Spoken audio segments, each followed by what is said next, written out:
রসমলাইয়ের সঙ্গে ঘুমের ওষুধ মিশিয়ে স্ত্রী শাহিদা আক্তার উর্ফে মুন্নিকে খাওয়ান স্বামী সাইফুল ইসলাম।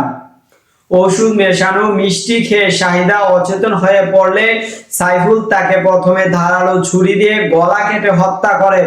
তারপর লাশের পরিচয় গোপন করতে তিনি শাহেদার শরীর থেকে মাথা ও 2 হাত কবজি বিচ্ছিন্ন করেন।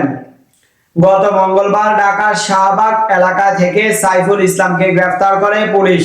গতকাল বুধবার বিকেলে কক্সবাজার এনে সাইফুল ইসলামকে জিজ্ঞাসাবাদ করে পুলিশ। জিজ্ঞাসাবাদে সাইফুল ইসলাম এইসব জানায় বলে পুলিশ জানায় জিজ্ঞাসাবাদে আসামি বলেন, হত্যার একদিন পর শাহিদার মাথা ও হাত বিহীন দেহটি একটি ডোবায় ফেলে দেন আর শরীর থেকে আলাদা মাথা ও হাতের কবজি 7 কিলোমিটার দূরে নদীতে নিক্ষেপ করেন।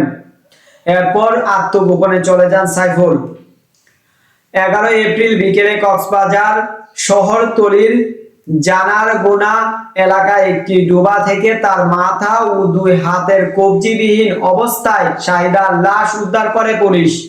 শুরুতে পুলিশ লাশের পরিচয় শনাক্ত করতে পারেনি, তবে শাহিদার স্বজন ও এলাকাবাসী শরীরের কাপড় দেখে লাশ শনাক্ত করেন। এরপর শাহিদার স্বজনদের কাছ থেকে সাইফুলের মুঠোফোন নাম্বারটি প্রযুক্তির মাধ্যমে তার অবস্থান শনাক্ত করে পুলিশ। ঢাকা থেকে গ্রেফতারের পর কক্সবাজারে জিজ্ঞাসাবাদ করে হত্যার দায় স্বীকার করে সাইফুল। পুলিশ জিজ্ঞাসাবাদে সাইফুল ইসলাম বলেন, গত 26 মার্চ রাতে তিনি স্ত্রীকে হত্যা করেন। হত্যার পর শাহিদার মাথা ও হাত বিহীন দেহটি জিংলা এলাকায় একটি ডোবায় ফেলে দেন আর শরীরে থেকে আলাদা করা হাত ও কবজি 7 কিলোমিটার দূরে কক্সবাজার শহরের বাঁশখালী নদীর উপর দিয়ে রুশুকুর এলাকার সেতুর উপর থেকে নিক্ষেপ করেন।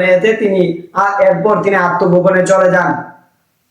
দর্শক, সাবস্ক্রাইব করবেন, লাইক করবেন, শেয়ার করবেন, কমেন্ট করতে ভুলবেন না।